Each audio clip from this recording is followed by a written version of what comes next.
Subscribe Muhammad Amjad Nadwi, Indian Islamic scholar. أعوذ بالله من الشيطان الرجيم بسم الله الرحمن الرحيم من كان يريد العزة فلله العزة جميعا إليه يصعد الكلم الطيب والعمل الصالح يرفعه والذين يمكرون السيئات لهم عذاب شديد ومكر أولئك هو يبور والله خلقكم من تراب ثم من نطفة ثم جعلكم أزواجا وما تحمل من أنثى ولا تضع إلا بعلمه وما يعمر من معمر ولا ينقص من عمره إلا في كتاب إن ذلك على الله يسير.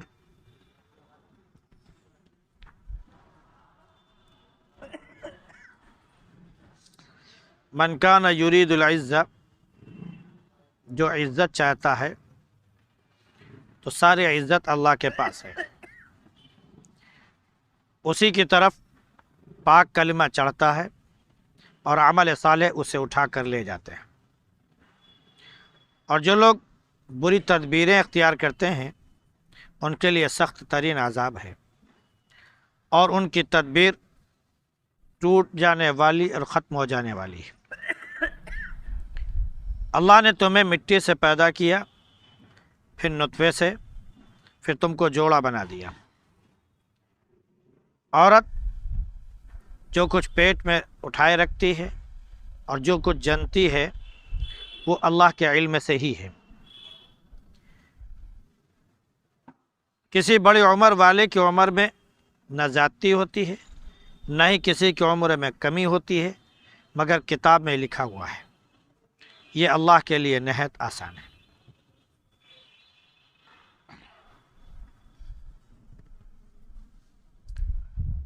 گزشتہ آیات میں اس بات کا ذکر تھا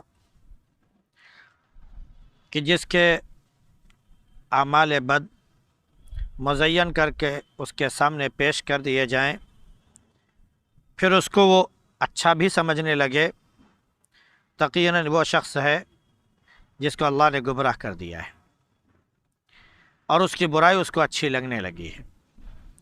اور کچھ لوگ ہیں جن کو اللہ رب العزت ہدایت دیتا ہے، ان گمراہیوں اور برائیوں سے بچا لیتا ہے. پھر نبی کو حکم ہوتا ہے کہ آپ کی جان ضائع نہ ہو، آپ کی جان نہ جائے، ان پر حسرت کرتے ہوئے اللہ رب العزت جانتا ہے جو کچھ وہ کر رہے ہیں. پھر ہواؤں کا، بادلوں کا اور بارش کا ذکر ہوا کہ اللہ اس کے ذریعے مردہ زمین کو زندہ کرتا ہے، جبکہ وہ زمین بنجر ہو جاتی ہے، خشک ہو جاتی ہے، اور بارش کے ذریعے اسے سیراب کر دیتا ہے اور وہ زمین لہلہا اٹھتی ہے. اسی طرح انسان کی دوبارہ زندگی کا معاملہ ہے کہ جب وہ مر جائے گا، مٹی میں مل جائے گا، گل جائے گا، سڑ جائے گا، اللہ رب العزت اس کو بارش کے ذریعے دوبارہ زندہ کریں گے، اور وہ پیڑ پودوں کے مانند ہی اٹھے گا جیسے کہ پیڑ پودے پانی سے اگتے ہیں.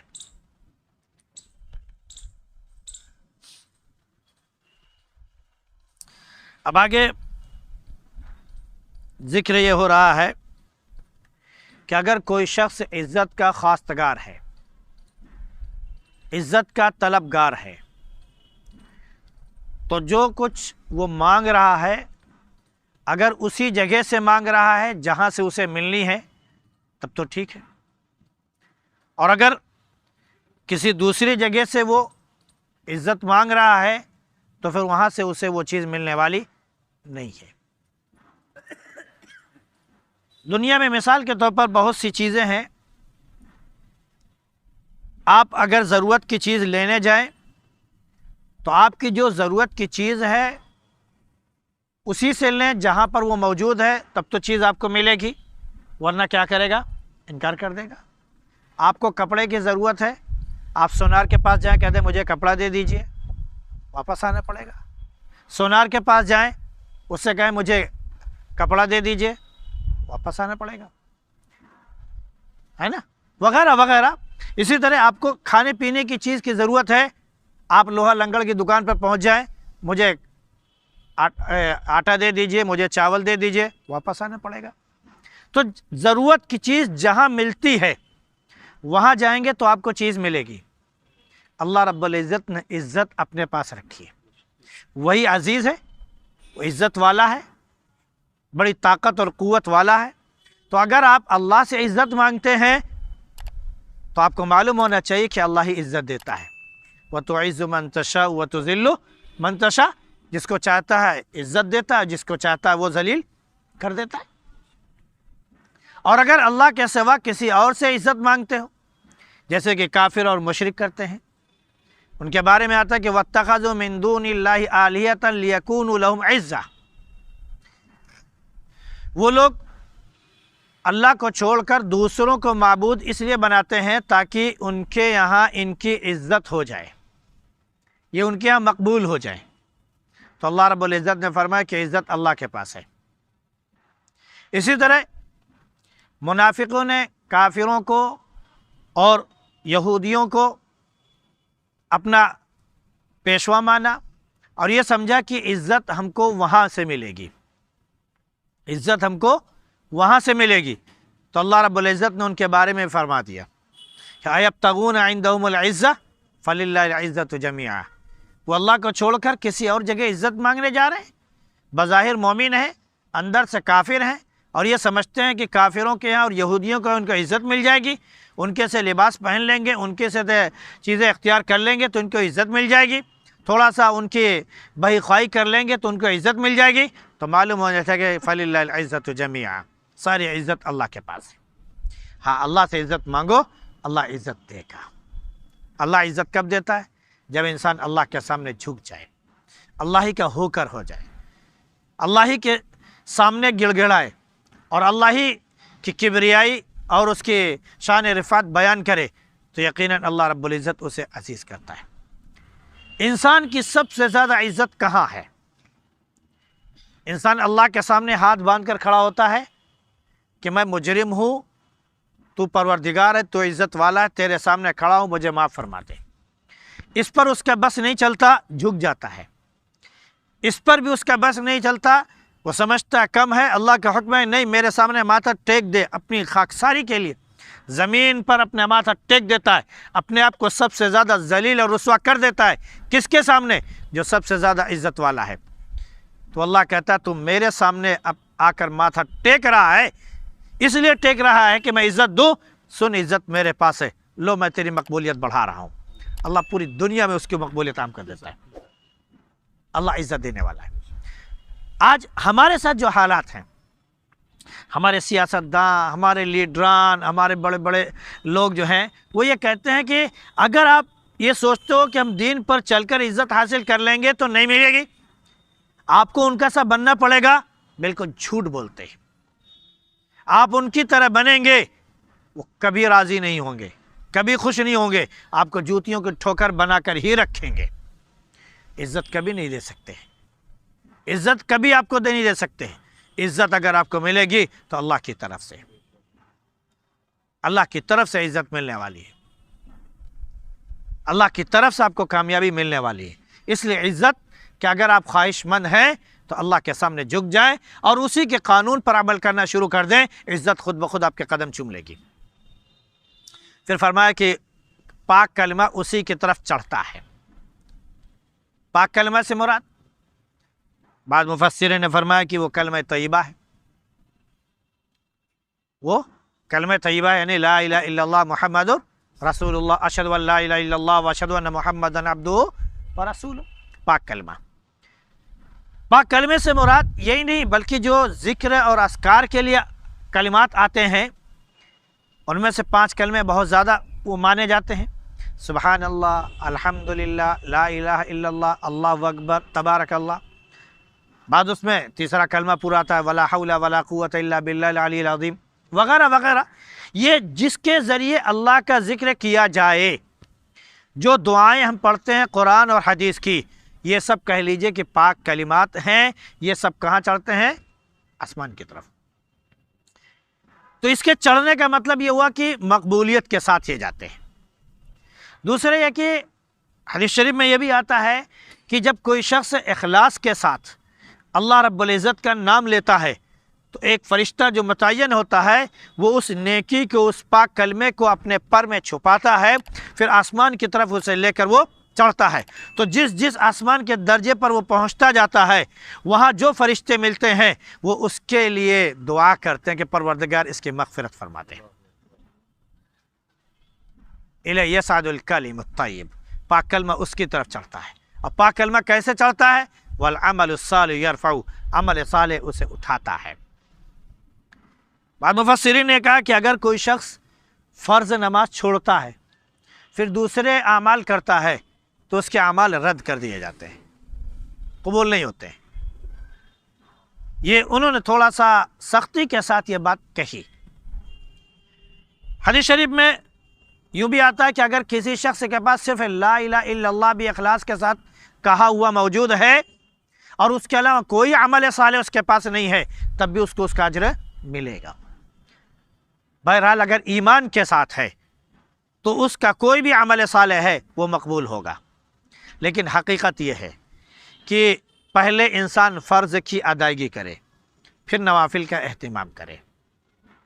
فرض کی ادائیگی کرے، پھر نوافل کا اہتمام کرے، تب جا کر اس کا عمل جو ہے مقبول ہوتا ہے۔ یہی حقیقت ہے۔ اور فرض چھوڑ دے، کیونکہ فرض کے چھوڑنے سے اللہ رب العزت ناراض ہوتا ہے، نفل کے چھوڑنے سے ناراض نہیں ہوتا۔ آپ نفل جو ہر نماز میں موجود ہے آپ کبھی نہ پڑھیں، کوئی فرق نہیں پڑتا۔ پڑھیں گے، عمل الصالح یرفع، وہ آپ کے درجات کو بلند کرائے گا۔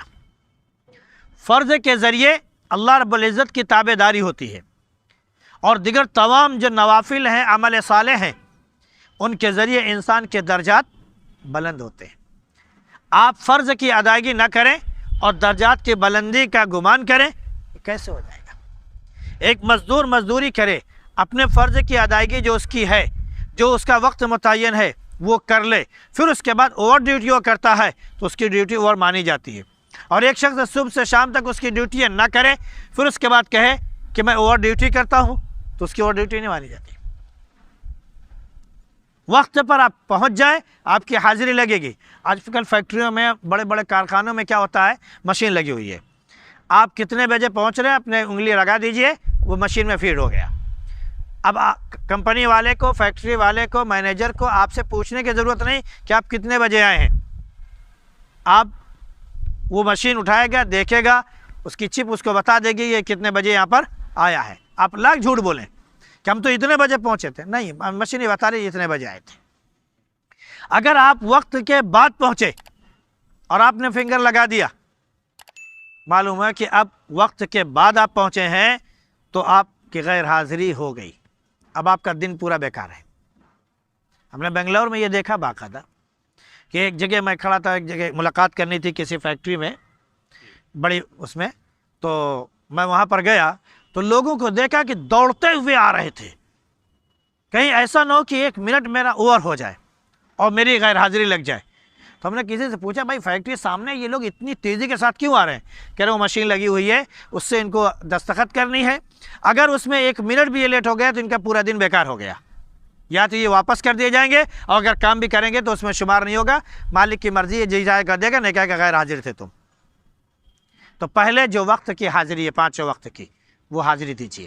جو روزے کی حاضری ہے اس میں حاضری دیجیے، جو زکوٰۃ کی حاضری ہے پہلے اس کی ادائیگی کیجیے، ساری چیزیں کر لیجیے، پھر آپ نوافل کیجیے، آپ کے درجات بلند ہیں، بونس آپ کا بنتا چلا جائے گا۔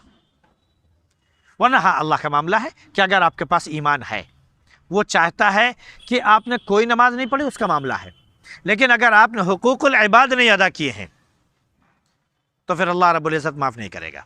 تو عمل صالح میں سب سے بڑی چیز جو مفسرین نے بیان کی ہے وہ یہ بتایا کہ حسن سلوک،